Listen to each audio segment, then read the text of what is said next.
What's up, y'all? Welcome to the Rideshare Rodeo, gig economy news and interviews, sponsored by Para and ParaWorks. I'm your host, SJ. It's time to get it on.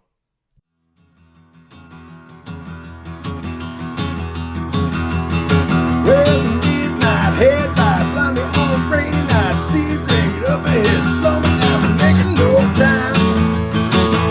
I gotta keep it rolling. Those are windshield wipers slapping out the tempo, baby, perfect rhythm with the song on the radio. I gotta keep it rolling. I'm driving my life away.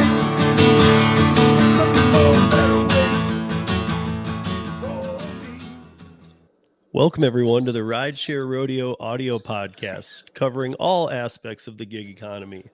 This week, I have invited a fellow gig worker, David Frey. David is from the Chicago market. And for those of you not familiar with David, you will be here soon. David, thank you for joining me today. You bet. No problem. So can you give us, before we get into some of these issues, can you give us a little background on you and the gig economy and anything else that might be relevant in Chicago? Sure. I started driving Uber. I guess started Lyft shortly after that. Was 2017, February of 2017, I believe. And I've been doing that full time ever since. Started off just doing rideshare mainly. Then I started adding in a few other things in the past couple of years. So I've done Curry, I've done VHO, some Amazon Flex.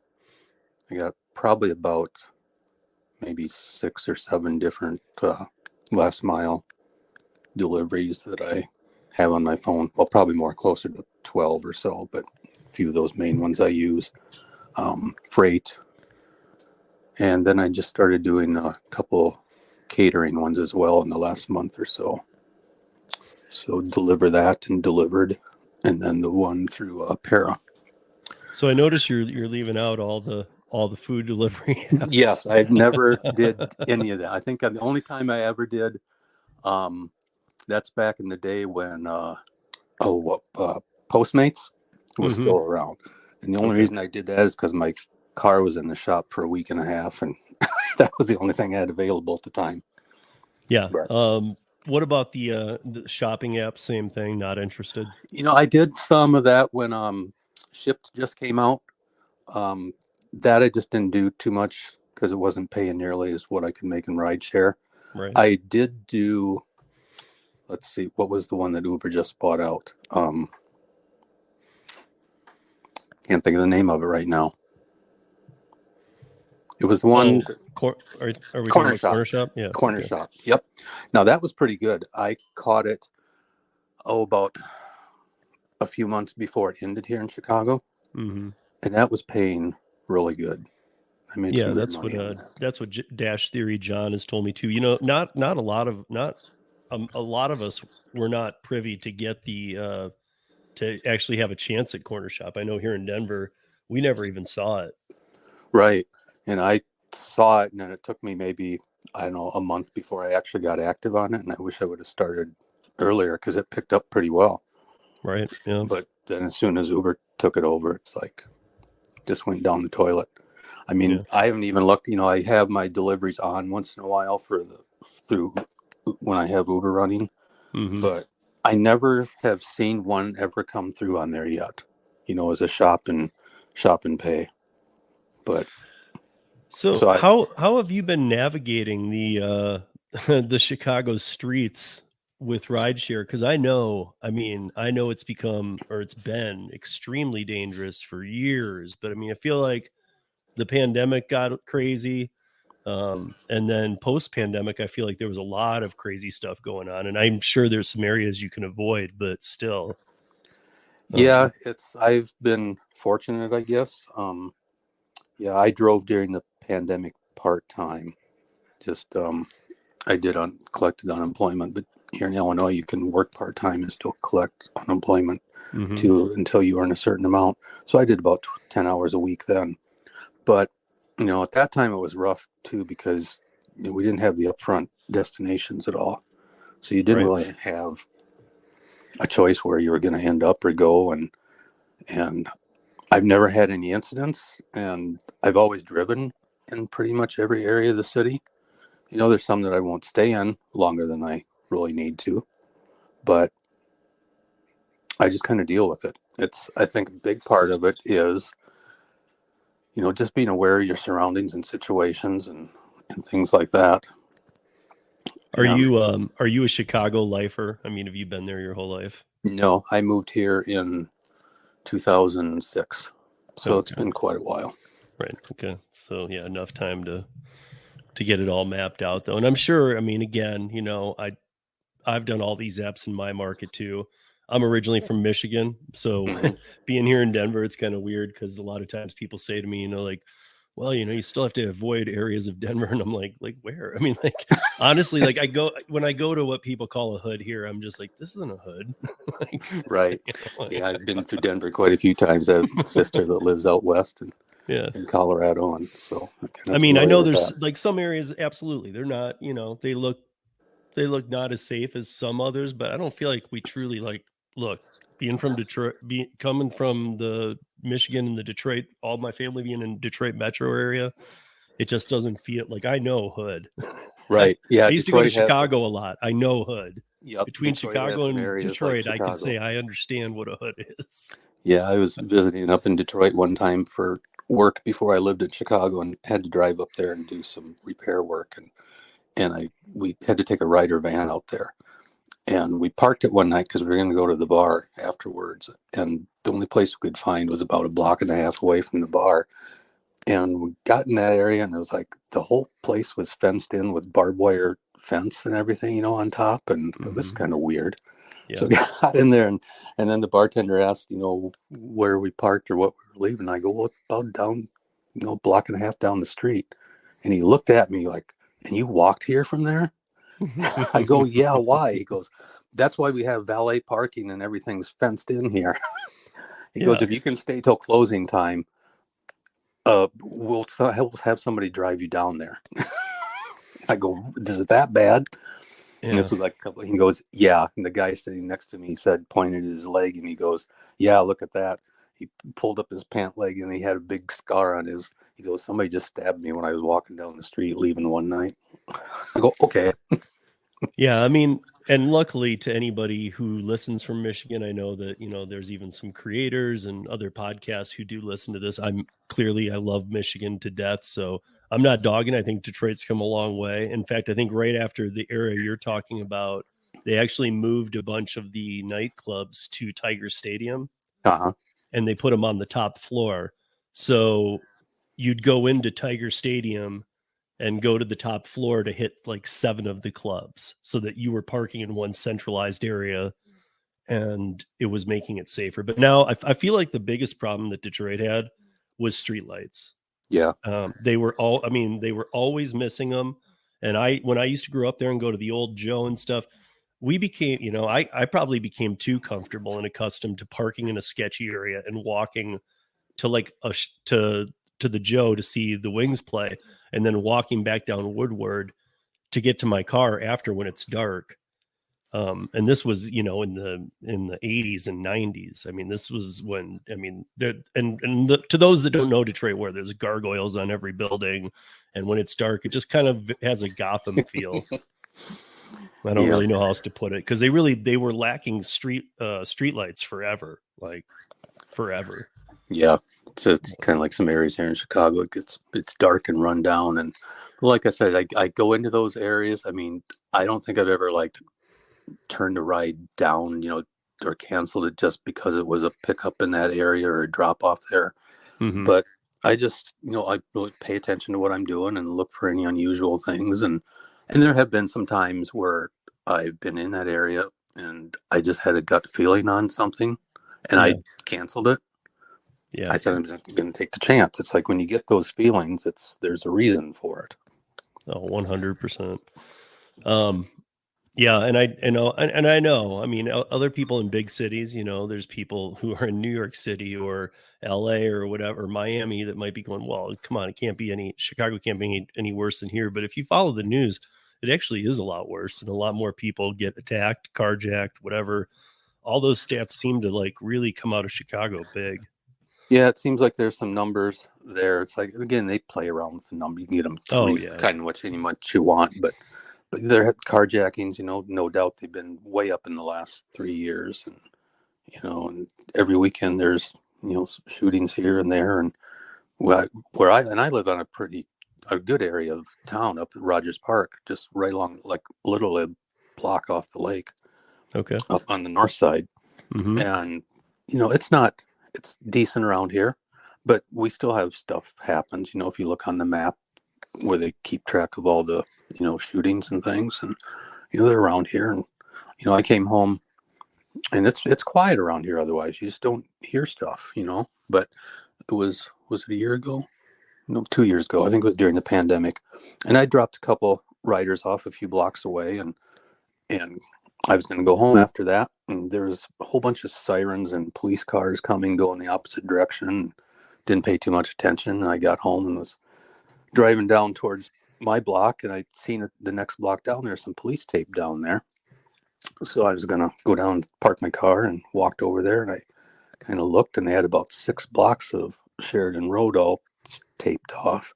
And there must have been, every other house had about 5 people out in front of it, just kind of looking around.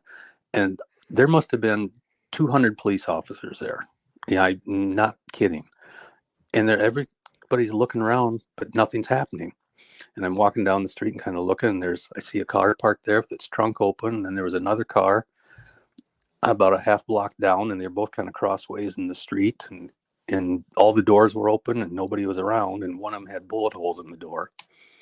And it was a drive-by shooting, and they didn't know where everybody got out and ran, and nobody could find them.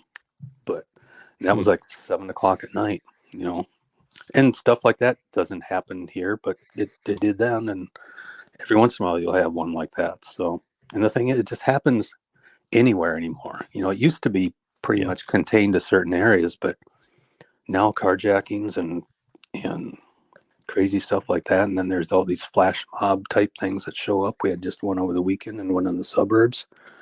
A whole bunch of teenagers showed up and just did an amusement, kind of like a carnival or something that was going to go on. They ended up canceling that. But it's just crazy. And it makes it rough out there driving, because you want to do your job, but you kind of worry about your safety too. And I guess I just don't worry. I was going to say I don't think about it, but I do think about it. I don't really worry about it that much. There's kind of a difference. I'm aware of stuff, but it's not on my constant mind. I'm not, like looking over my shoulder constantly, just kind of aware of my surroundings. Yeah. I mean, that's, for me, I spent so much time, so many years in the bar industry that things happen at the bar all the time, almost once a week. And so like when I hear about these incidents, it really it's not going to always save you, but it's a certain type of people that can, that could and should be doing these jobs, because it does require, I mean, I hear people say the barrier to entry is low and but I mean, really it does come down to, do you have that edge to you? Are you able to judge a situation and read something before it happens? Are you, because I feel like too many people just have their doors unlocked and like, whatever, get in. Oh yeah. And they're not paying attention. And there's some people out there that shouldn't be doing rideshare or delivery for that reason. And not to mention even some of them just because their lack of driving skills and not paying attention that way. You just see people driving around with they're driving around like there's nobody around them, and they can't figure out where to go. And plus criminals, they prey on stuff like that when you're not paying attention, even just out walking down the street, Oh, 100%. And actually that's going to make, I'm going to jump ahead an article, and then we'll come back. So I wanted to ask you about something about Chicago, but I wanted to bring up something I found pretty interesting today. I found an article. that, have you ever heard of Black Wolf? It sounds familiar. Yeah. It's I don't know how new it is. It is a new rideshare that is launched in Atlanta and New York. And I know Chicago's on their list of I think it's the next city. So Black Wolf is a rideshare company where every driver carries a gun. Wow. I find that to be extremely interesting. I'm not as quickly thrown off by that as some other people would be. To me, I actually might read into that as a good thing. And I know some people will totally be like, dude, I disagree to the fullest. I'm not saying everybody should have a gun, but if these people are being vetted properly, because we got rideshare drivers that carry guns anyway, guys, on these platforms. Right. So, Yeah, I'd almost rather it be that these are vetted correctly, people that have licenses for their guns, people who are able to carry, because then I almost feel like, I mean, at least me, I feel like I'm going to be safer in that ride. Yeah. Because those type of people are not the type that are going to take me out into the woods and do something. True. Maybe I'm wrong. I don't know. I just found it very interesting that anybody on this app has to carry a gun.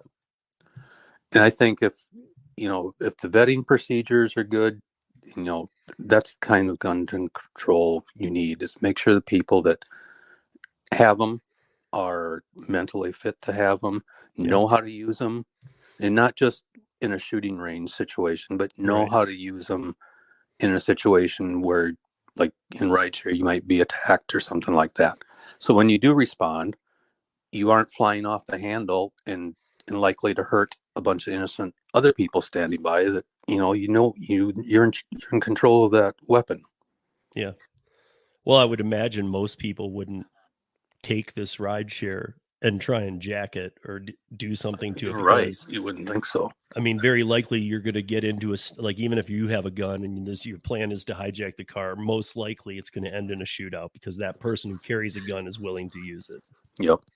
So I would imagine they just go on to Uber or Lyft and stay away from this Black Wolf app and wouldn't even go near it. But yeah, that's interesting. Yeah, I mean, I find it interesting because the other part of it that I really love is that they don't, they're not using checker.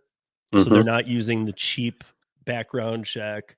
They're actually looking into your, like you were saying, like they're actually looking into your carry permits and your background, and they're running real background checks on these people. Right. Like the kind that a business would run. So yeah, and that's what they need to do. If you're going to do that, you need to make it worthwhile, make it effective. But I mean, whenever rideshare companies pop up all over the place, we've seen them in Austin and other places, and then they don't pan out so well. I always think to myself, like, oh man, it's too bad you just don't have some edge or some niche where you're grabbing people, because it's just too hard to come in and fight for that customer base. But I feel like this might be something. I don't know. I could be wrong, but it can't do any worse than the others that have tried so far. Yeah, I mean, and like we were just talking about, I mean, to be honest, like the other companies are not vetted well. The other companies do not.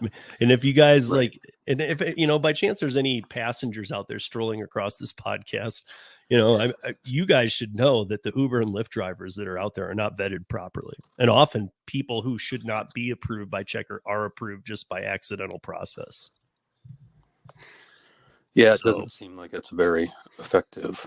No, but I mean, but that's what happens when you go with the lowest cost. Well, yeah. And of course they do, because I mean, if people are like, well, why do they do that? I mean, let's be honest. The companies don't make a profit, and they onboard so many, hundreds of people too many in every market, thousands of people too many. So they're onboarding constantly daily. So of course they're going to go with the cheapest thing out there. Is the cheapest the best? Absolutely not. That's why they go. They're going to get the bare minimum, because why they?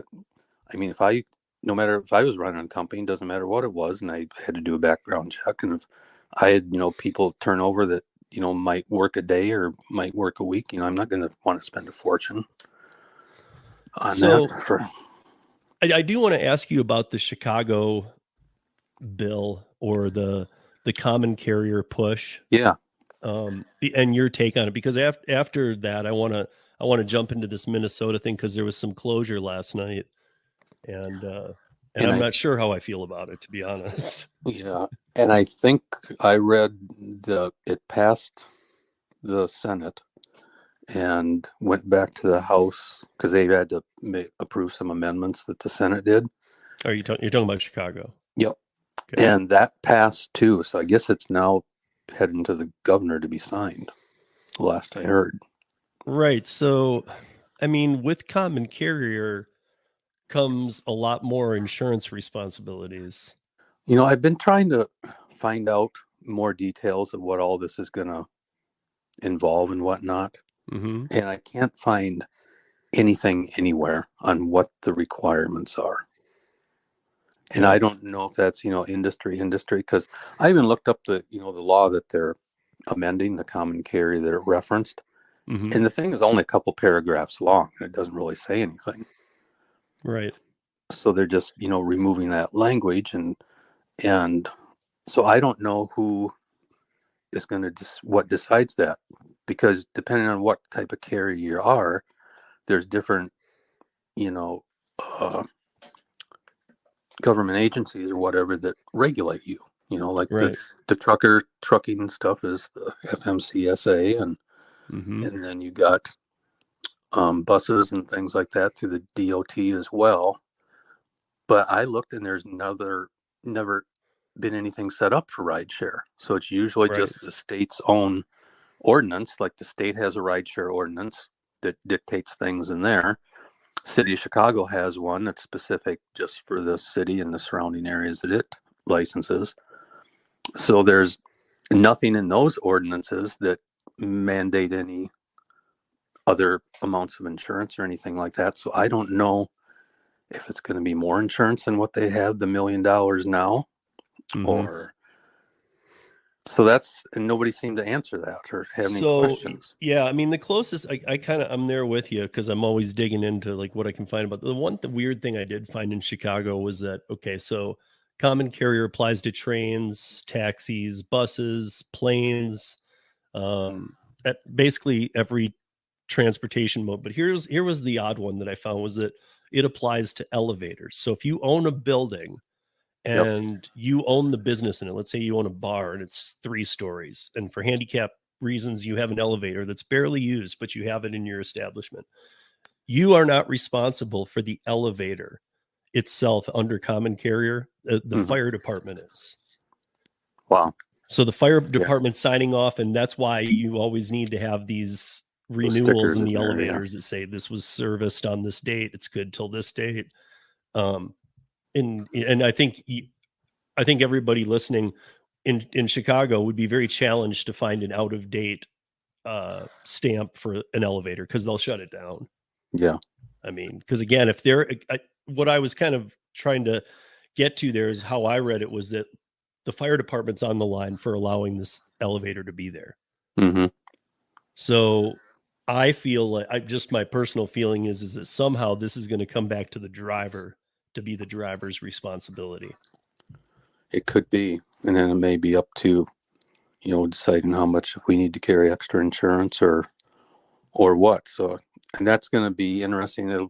I think it's going to play out. You'll hear more eventually over the next 5 years, because originally the ordinance on the state level that regulates rideshare, the one they're amending, that was set to expire this September. Because a lot of times those laws they put in effect, they got a sunset date on them. Like I did massage therapy for quite a few years too, and it was the same way with the massage therapy, licensing. That law was set, and usually it's 1 or 3 years, and they extended this one now to 20. I think it's 28 maybe, or 29. So then that's one of the reasons they said Lyft went kind of neutral on it, because they were against it, but Lyft is kind of neutral in the last week, and Uber still opposed it, but they said Lyft changed its mind because they didn't want it to go into effect right away, and then when they switched it so that it's set to expire in 5 years, then they were okay with that. Maybe they figured they won't be in business by then, so it won't matter. Right. I don't know. So I think, in that time, it's going to give them time to, whatever they do, if they file a lawsuit, I wouldn't be surprised they didn't. They'll figure out some reason to postpone it. But it was supposed to go into effect originally immediately, but now it doesn't go into effect, one of the amendments, until the 1st of next year. So yeah, I mean, I don't know. I feel like that thing is moving along. I feel like a lot of these states are moving along, and clearly there's some political rhythm, I'll call it, because obviously we're halfway through the term of this presidency. Mm-hmm. And this would be the time to pull the trigger if you want to get things done. This is that year where it's like, it's always been laid out to me like politics, like, year 1, you don't get anything done. Year 4, you don't get anything done. Year 2, somewhere in the middle, into year 3. So it's like really like you have about an 18-month window to get things done. Yeah, and even talking about political on it, Uber was pulling out all the stops. I was reading one of the other articles here about that here just this last week, the people at Uber contacted the head of the Democratic who's in charge of the convention, because that's going to be in Chicago. Yeah. And they wrote a letter to them saying that they wanted them to,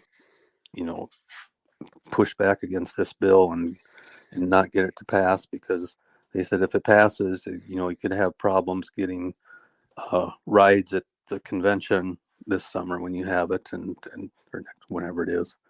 And they were using that as a part of their reasoning why they didn't want it. That it was going to, and I don't know, if it's going to make that big a chance. I don't personally, I don't think Uber would pull out of Chicago. It's too big of a market for them over this. It's the third largest. And they put threats out like that quite often on stuff. But it's just, will it cause some changes? Probably. But like I said, nobody was really, I couldn't get any answers on that about, even when I was curious, okay, when it first came out, what's Uber's reasoning that they would pull out? I mean, what are they basing that on? Why is it going to be that much more expensive? Because we didn't know anything about the law. Nobody knew any details about it. And I even went to the Green Light Hub down here in Chicago to see if I could get at least, if I didn't figure anybody there would know anything about it, but I wanted a way to contact somebody to ask them at Uber, hey, what's your reasoning? You're sending out all these emails and messages for us to contact our legislatures to oppose this.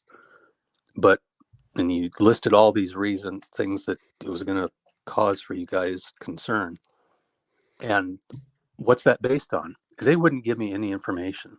I couldn't even okay, so I know you guys here probably going to know. You just work at the Green Light Hub. But who can I contact at Uber to ask some questions about this?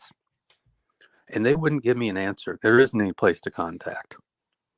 There's no phone number, no email. If I have a question, no. It's like, It was like pulling teeth. Yeah. So I mean, now with you speaking of that and what will Uber do, I got to bring up this Minnesota thing, because we've been talking about this for weeks. 2 Wednesdays ago, they came to the floor with what I consider obviously a problematic bill, because they were amending even just simple words for like 3 hours, like getting the to mean this in the context. And then, so they were like in just the basics of how it was even written. And then last Wednesday, they went back to the floor and, they said that they need to cover $1 million, or that the rideshares need to cover $1 million of medical. And Uber's response was, there is no company in the country that does that kind of insurance. So we are unable to do that. So they amended that out. And they're still going for these other things, but they had all this other stuff in there that was like, it wasn't even doable. So last night, because Saturday they had a live session going on YouTube, and I was trying to watch it, but they didn't get to the employment stuff. And I guess last night they did. So the Minnesota Senate passed a bill last night, Sunday night, that would set minimum pay rates for Uber and Lyft drivers and establish greater protections against wrongful termination. So it's basically kind of the same thing that that Washington State did. And it's, you know, as independent contractors, Uber and Lyft drivers aren't entitled to the benefits afforded employees, such as minimum wage overtime pay, Social Security, and workers' compensation. The Senate and House passed the bill HF 2369 in the final days of the legislative session, despite warnings from the companies that the regulations will cause them to double their prices. And Uber said it might even shut down operations in the state completely. To this, so now it's been turned over to Governor Tim Walz. He said basically everybody's on board with this. It somehow got through with all the changes they made. The bill's passage comes after a rocky 2 weeks, during which they had to revive the bill and made significant changes, including scrapping the insurance, like I was talking about, requirement, said it was unworkable. And now, let's see, the bill requires transportation network companies, including Uber and Lyft, to pay $5. Okay, so the drivers will be paid a minimum $5 fee, plus $1.45 per mile and 34 cents per minute in the 7-county Twin City metro area. Drivers in the greater Minnesota would be entitled to $1.25 a mile and 34 cents per minute, both with those minimum $5. So the drivers would also be entitled to 80% of cancellation fees if they already depart to pick up a rider, as well as $1.25 per mile and 10 cents per minute if the company charges for a long pickup, quote unquote. So the rate in Minnesota's bill are slightly higher than those mandated in Washington State, which is $1.27 per mile and 37 cents per minute. Seattle's is $1.50 per mile and 64 cents per minute. But the Twin Cities cost of living, even though it's a big city, is nowhere near Seattle's. So no. I don't know. What is your take on this? You know, I thought the Seattle one was pretty decent. Mm-hmm. With the rates that they set for both in Seattle and outside of Seattle, that I don't have a problem with. You know, those seem like pretty reasonable rates.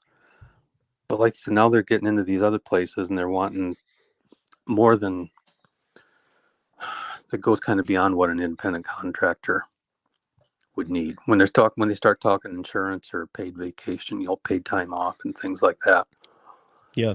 I think basically, the rates and the deactivation, basically to me, it's like, what would an independent contractor have and be entitled to with some, base rates, kind of going back to like Uber used to have? At least bring the rate card back where you got that, so you know what you're working with.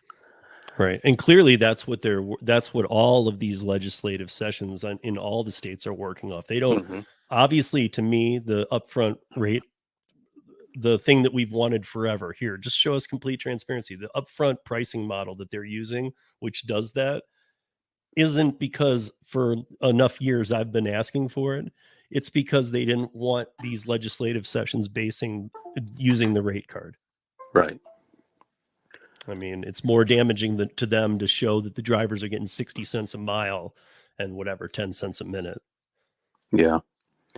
So to them, it's like they wanted to, it would have been easier if just the past few years, even they had been doing upfront. They could be like, we don't know. It's just an upfront based fare here. Do you want this or not?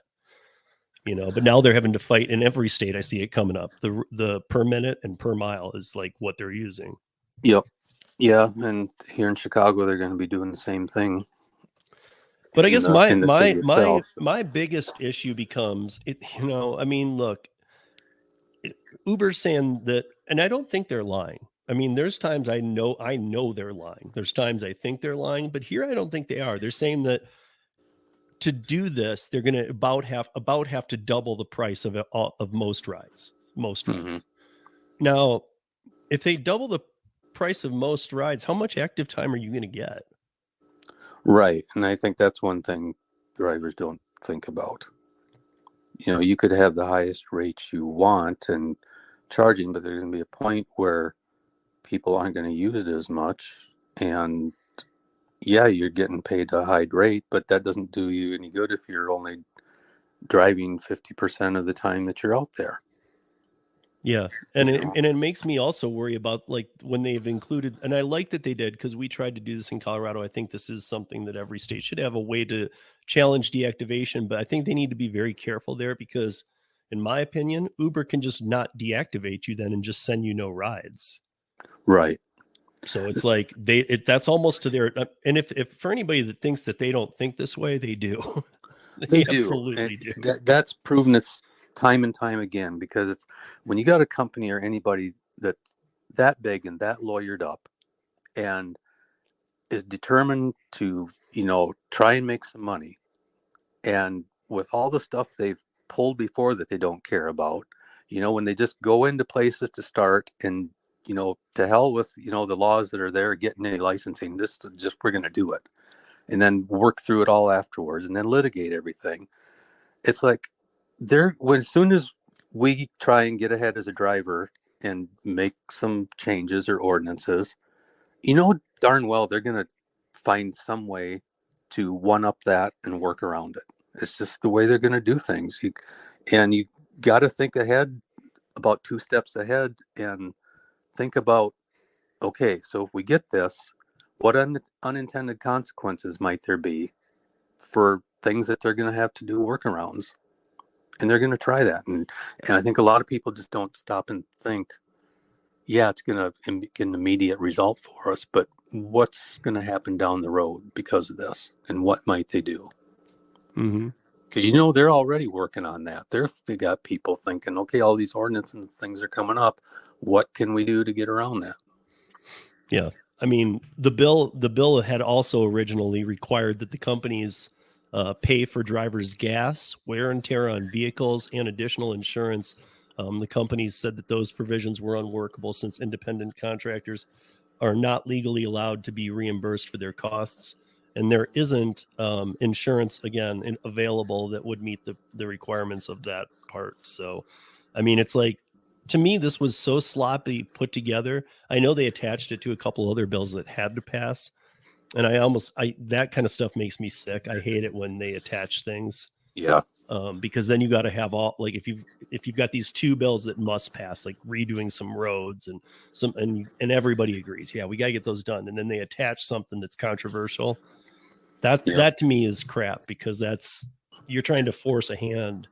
And you're going to get some people even voting for it that don't want it because they know those other 2 need to go through. Yep. And they're going to start making compromises on other things that they wouldn't have here, that would have, you know, that may really need to be done. And I never got that either way, especially when there's something that's totally unrelated to each other, you know?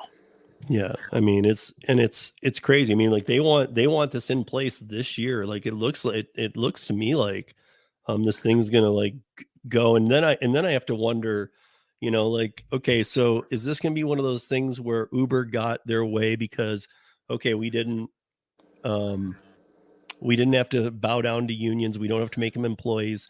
They made this law. Now let's just challenge it and keep it tied up in court for years. I know they did in Washington State, but I don't know that they won't. Like, if every other state were to do this, I don't know how this works for Uber.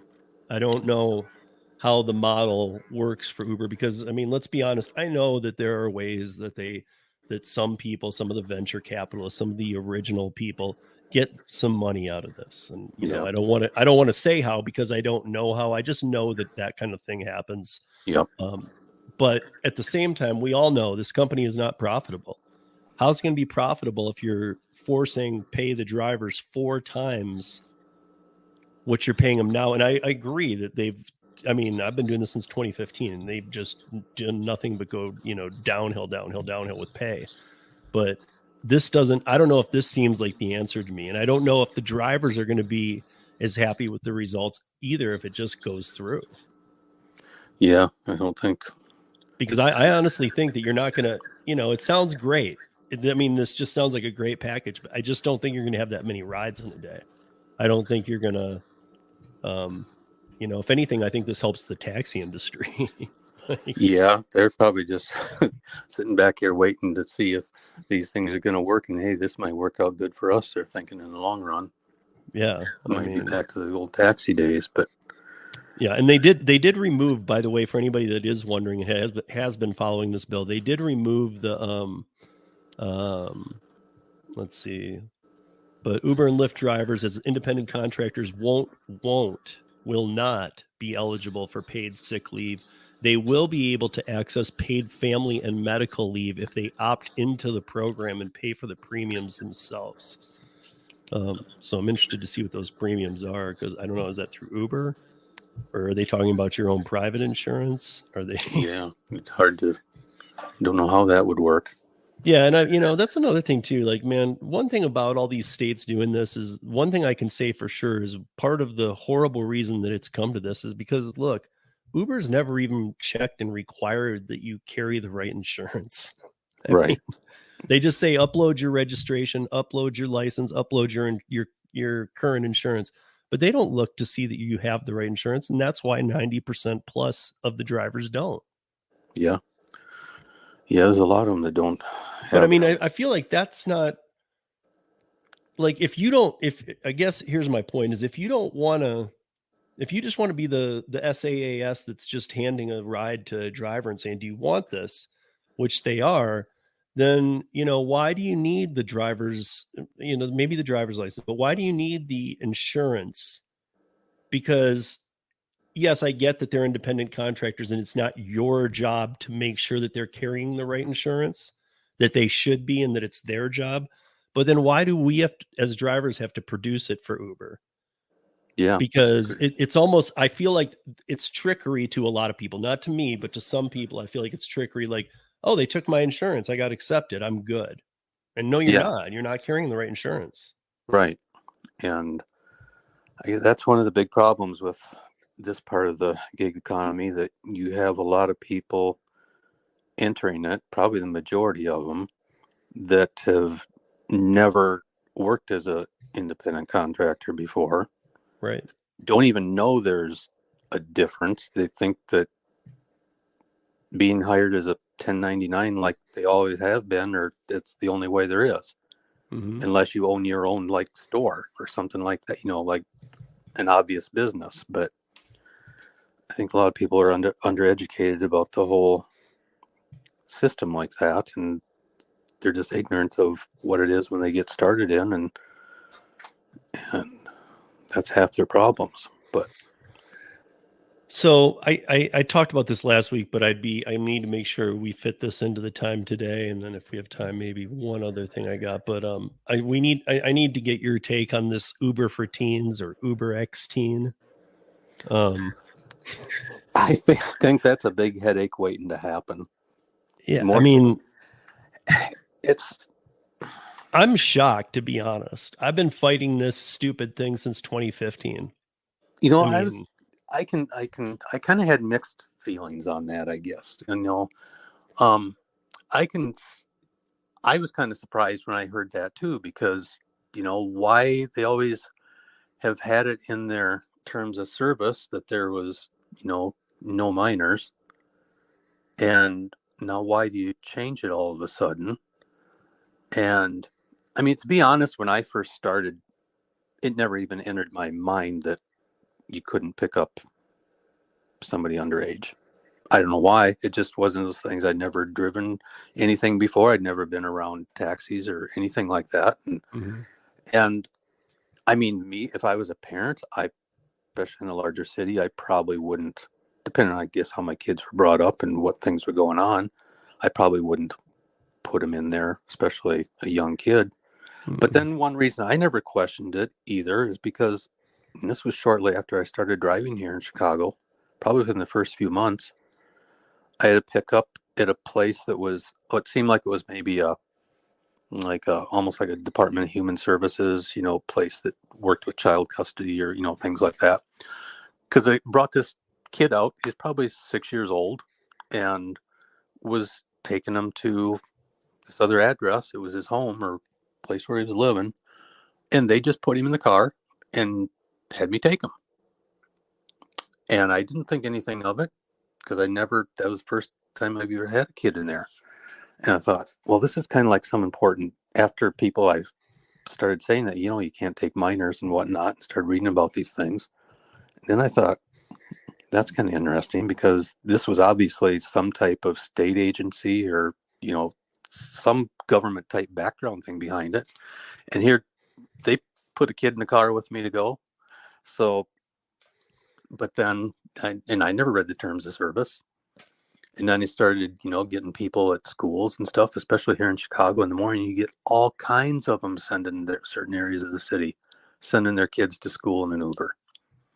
Mm-hmm. And I picked up on a few of them before, obviously way before I even heard that it was not in the terms of service, how it was written. But then I can see too, the security issue with them and whatnot. And so it's I guess my mess. main thing with this one is that I know that like Hop, Skip, Drive and some of these other littler ones that have started up in cities. Mm-hmm. I've actually interviewed a couple of the CEOs. I did this. There was one in Cincinnati. I interviewed the two ladies who were starting up this. They had like vans that they were going to use. And their insurance is probably expensive. And I was just going to say, the reason they're out of business now isn't because they didn't have the business. They did. They had the business. Mm-hmm. They had the customer base. They acquired that very quickly. It's that they could not afford the insurance to take kids. Yeah. And that's, I guess, where my biggest question comes in is, so, I get it. We got phases 0, 1, 2, and 3. And 3 is when you have the passenger in the car and you're taking them from pickup to destination. Yep. And in that phase, Uber is supposed to have you completely covered. Again, I would question this like I do everything with Uber about like, even when they say like, well, you agree to the terms of service and you've agreed to it and you've uploaded your insurance and you are told that you can go drive now, but you were told you can go drive now and you don't have the right insurance. Right. So is that going to be the same thing here? Is it going to be like, okay, you need to have this now, or even that they don't even say it, just make sure you're carrying the right insurance. And nobody literally knows this at all. No. I wonder what it all says in there when you read all the little fine print and the terms of service about insurance and liabilities and whatnot. And some of you probably can't even understand because it's so legally written, but yeah, it's like, how do you even know what insurance you need or who's going to cover it? And sometimes you really don't till things get litigated. But it's another big mess. I know. So I don't really pick up kids anymore. And the only reason I did it high schools, was the only time was if it was a short ride. And at that time I'm thinking like, spend all this time to get here. And this is like, been sometimes 3 in a row, and then I've canceled them. And I've actually sometimes had 3 rides in a row, wasted over an hour, because I had to cancel all of them, then document it all.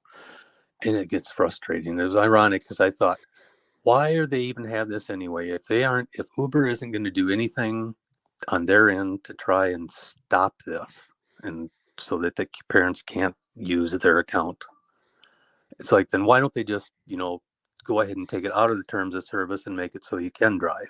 Well, then what are they doing now? Yeah.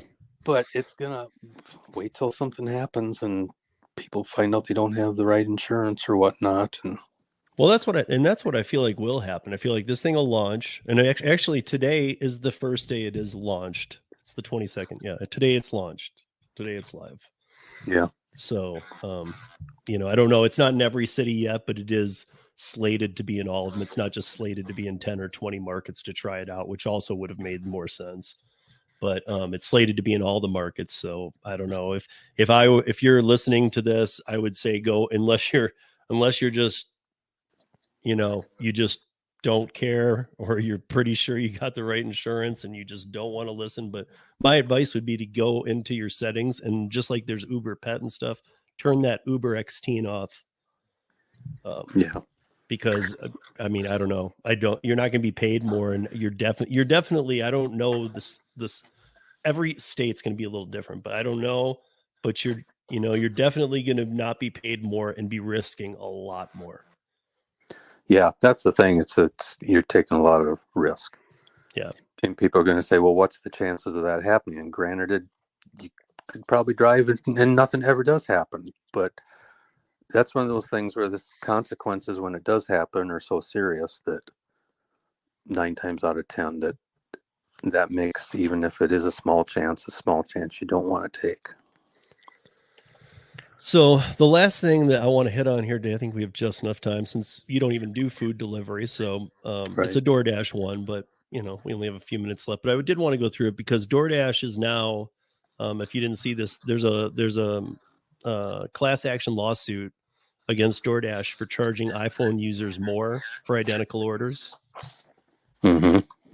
And I actually went through it, and yeah, I mean, it talks about like what the charges are here and why, but they actually had a group do specific. This isn't like one case on each of these 4 things I'm going to list, but here's the 4 things that they brought up in the original documents that they're going to be filing here for this class action, because they're looking for 3.2 is it 3.2 billion or something? I don't know, it's something ridiculous. But the plaintiffs, so there's 4 tests that they're using as examples. So this is DoorDash on iPhones compared to Android. So on an iPhone, and again, so it wasn't just one. It wasn't certain instances. They did these in different areas and found this to be true. So on Panera orders, so some of these get specific. On Panera orders, with an iPhone, you're charged as a customer, you're charged $5 more, no matter if you're despite being closer to a different Panera than an Android user or whatever, doesn't matter. You're going to get $5. It's going to be $5 more than an Android order. Wow. Shown a discounted delivery fee despite paying $2 more from Android. So they show you that it's a discounted fee, but you're still paying $2 more than if you have a side-by-side Android. Charged more than they were for the same order while logged into an Android. Received less of a discount with their Dash Pass account than another Android user with a Dash Pass account. I guess I wonder how many times DoorDash gets to get let off the hook for stealing tips. It seems like, twice now on a very large scale, they've been caught stealing tips, and they're just like, oh, well, their excuse is always the same. There's changes made on a daily basis to our algorithm. Sometimes those blah, blah, blah, blah, blah, and interfere with this. And come on, guys. I mean, like, you have enough staff and people working for you that you have to know these outcomes. Yeah. I mean, I understand that the algorithms get, if there's too much AI involved, sometimes you might not know exactly everything, but you have to know what's going on. Yeah, they know that. They have to.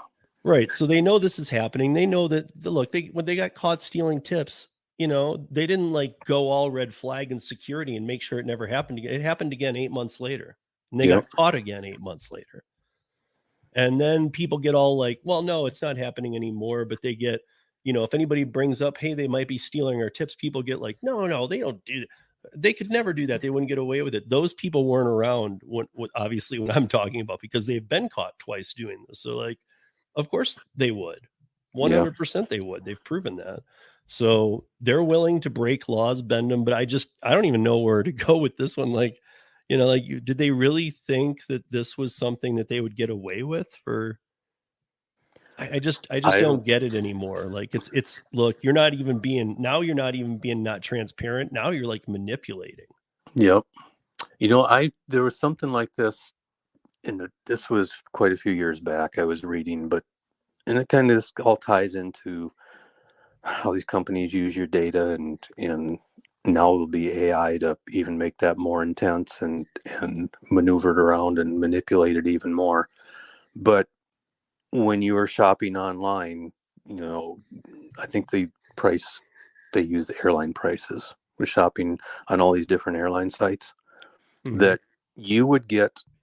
This kind of the same thing. You would be shopping for a flight, and you would, depending on what type of computer you were using, what browser you were logged into, where your IP address was in relation to zip codes and things like that, would give you totally different prices and different deals, all tied into the data they had on you, the anonymous data, just that was tied to that IP number and stuff, making assumptions about how much you could afford and what kind of lifestyle you lived. And therefore, we're going to send different offers and, not just advertising, but different prices on the products we're going to offer you.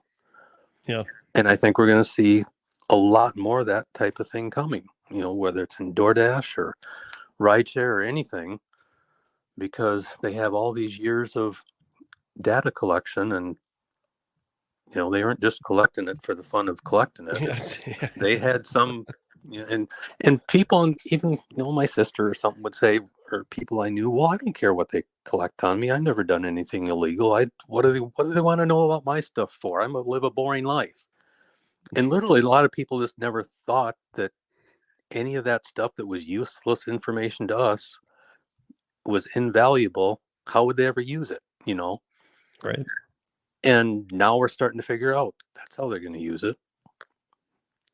And I think with AI coming into it, it's going to be even worse. The next few years are going to be pretty interesting, and a lot of challenges, how all this stuff is going to shake out. It's like we're kind of in the Wild West again. We're kind of like the whole country. We're settling a whole new frontier when it comes to places we've never gone with data and different forms of, we have more independent contractors and mixed. You're not really an independent contractor, but you're not really an employee either. And we don't have the laws in place to handle it all either. So we're literally kind of going through a whole new industrial revolution and all the problems that went with that. You look back to the 1700s, early 1800s, all the societal problems. It's kind of reliving the same thing, just on a different level. Yeah. And I think we can expect some of all the chaos and unrest that happened back then. I agree. And to be honest, obviously none of us wanted to see, and especially people who understand it, want to see a Pro Act pass, because this goes farther than the gig apps. This tries to hurt everybody. But but at the same time, it shocks me that the federal government, as well as every state, is going after these gig companies, but kind of hitting on what you said, they've never defined the gig economy. Right. Until you define it, and until you make the app-based gig economy something a little different, and here's your standards, and then we can tweak them out over the years. But until you define it, they're just riding as independent contractors. Yet if you really plug it into the independent contractors of years past, the traditional independent contractors, it doesn't really fit the bill. Yeah. It's all, there's so much difference in it, and not even just the difference in doing it, but the reasons they had all these different protections and things, just the way society was, and what we have now and what we've come to expect, and the way things cost, and all these social things that are tied into, think back when you never had employer given insurance, how that all changed in the 50s and 60s when that started coming out. So then that was all tied to your job, and now things are so much different. It's like we just aren't set up to handle all this yet. And how do you set it up to handle it when people are used to the old way, and some people get stuck in their ways, and some others want change? And then you have people come along too that are, like I said, trying to fix it, make laws that kind of help even out the situation and adjust to the times. But then they'll get in there and say, oh, we need to do this, but gee, hey, what else can we do that's going to help us get this agenda through that's totally unrelated to it? Or how can I make some money off this? So then you get litigation and people, or legislatures, doing things that are pocketing their own money in the process. And it's just a circus. But look, for all the laws going through, if anybody paid any attention to the Colorado things that I've been talking about, this one, of all the things going on in the country, this one should have gone through, because it talks about just showing us transparency and the right to fight a deactivation. But unlike these other states like or Washington or Minnesota or even California or some of these other ones, it doesn't have a dollar amount attached. And without that, like nobody on either side of the aisles can get behind it. If there's not money, people don't care. That's true.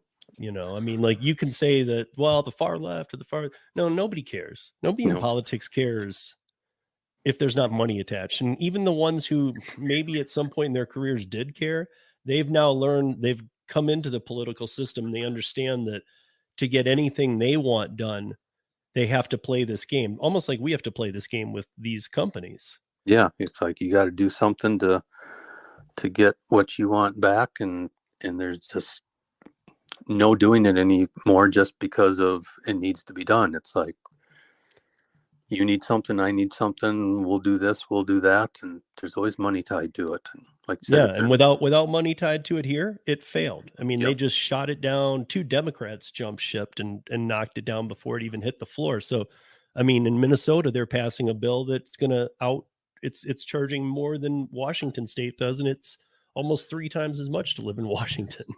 Yeah, you know, it's like, why are you in Minnesota? No offense, but why are you guys needing that much money? Yeah, it's totally different situations, economics in different areas, and what works in one isn't going to work in the other. And that's the other thing that's going to get very confusing is, you know, I'm not for any kind of national regulation or whatnot, but these independent states doing different things, unless they look super similar, it's going to be very confusing. It's going to be a nightmare too, just for a company that covers all those areas, how to keep each one straight and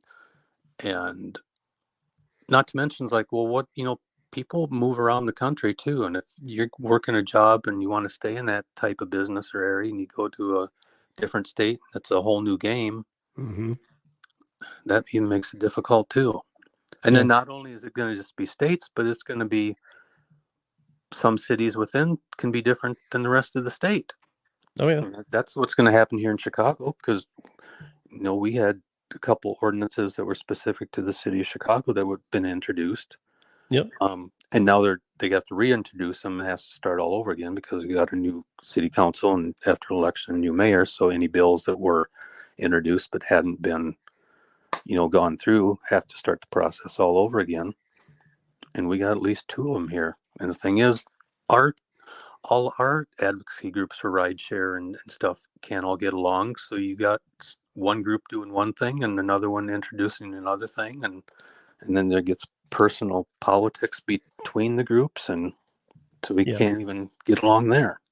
Yeah, and even the names of groups are getting creative. The ones with union backings like don't sound like a union now. They're getting wise to it and saying, don't make it sound like a union. It's like, but aren't you a union? Yeah, but we don't want people to know that. Well, like, but they're going to know that when they have to pay dues. Like, what are you talking about? And that's the thing too. It's like, at least here in Chicago, you can't get anything into City Hall unless it's, you know, you got some prominent legislature council member or group, a union, or somebody behind you. Otherwise, it isn't going to go anywhere because you got to play their game. So, well, gosh, I keep going, but our time is up for today. So I want to thank everybody for listening, and thank you, David, for joining me. You bet. Be safe, earn smart, and we'll see you back here next week on the Rodeo Podcast, everybody. Thank you.